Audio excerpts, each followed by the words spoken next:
Hi there. My name is Eric Maldonado, owner of Aquila Wealth Advisors, and I wanted to put in a video on getting an internship in financial planning. It's top of mind now, and I've had people reaching out to me in college that want internships, and I thought I'd speak to ways that I would go about getting an internship, knowing what I know now.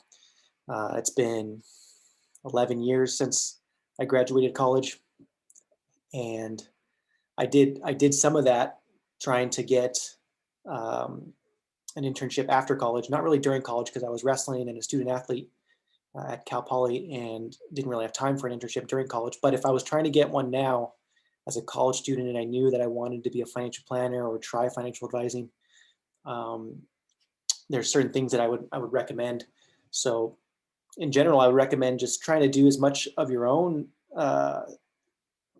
advancements that you can do without being reliant on a firm or a company. So things you could do is start researching like the certified financial planning designation, maybe take a class or a course if you have time in the summer or on a spring break, or maybe if you have a low quarter of credits that you have of an obligation for your school. I would take an online certification to get the certified financial planning designation, the CFP. I believe the CFP is the gold standard within financial planning, and that's a great designation to have.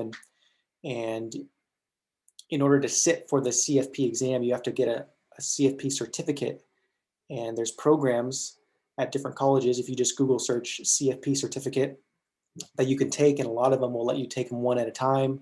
So it'll cost some money, but you can pay, for the $900 or $1,000, however much it is. I don't know if those are even accurate prices. I'm trying to remember how much they were when I took it at Florida State University, and it was a remote program. So there's a lot of remote programs that you can take online, and you can just start the process of the 9 courses. That would be a great recommendation.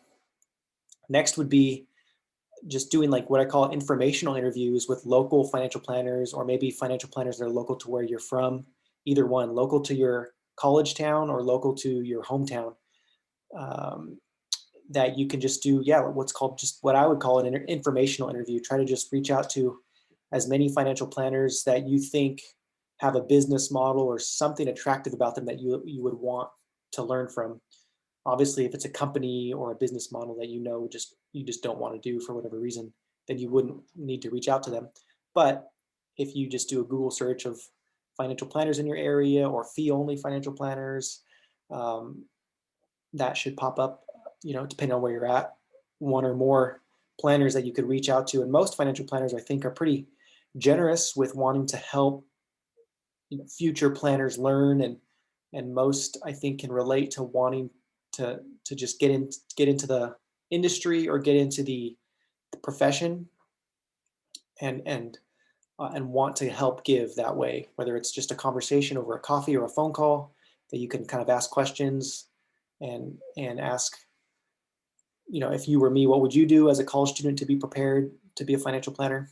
So those are 2 things: coursework, any kind of coursework that is relevant to the CFP exam, and reaching out to advisors and just doing like informational interviews to ask questions about what they do just day to day. Most people want to talk about themselves, so just asking like, what do you do daily, and what about your job do you like? What about your job do you not like? Why do you do what you do? What have you learned in your career as you've made transitions in different jobs or transitioning from college to professional? Those are all great things to know. And then the third thing, I would uh, listen to podcasts and read books. I mean, there's really good podcasts now that weren't available 10 years ago to get an inside look into the profession. And a lot of people are divulging a lot of personal information, even that wasn't available to being a financial planner and running a financial planning firm. So XY Planning Network, XY Planning Network has a podcast that's really good. Michael Kitces, Kitces, Kitces, Michael Kitces has a really informative, I mean, he has an entire blogosphere of information, but he has a podcast that's pretty long, but they're usually like 2-hour episodes. XYPN's usually 45 minutes to an hour. And then Carl Richards, who I'm a big fan of, has a podcast. His podcast is more like 5 or 6 minutes, and he has a lot of alternative maybe thinking or creative ways to go about thinking about financial planning. He's kind of like a financial planning coach, author, former financial planner. So those are 3 podcasts that I'd recommend, and any books written by Carl Richards, the One Page Financial Plan or Behavior Gap, any blogs written by Michael Kitces. He has a ton of them, so there might be a little bit of analysis paralysis when you first check them out.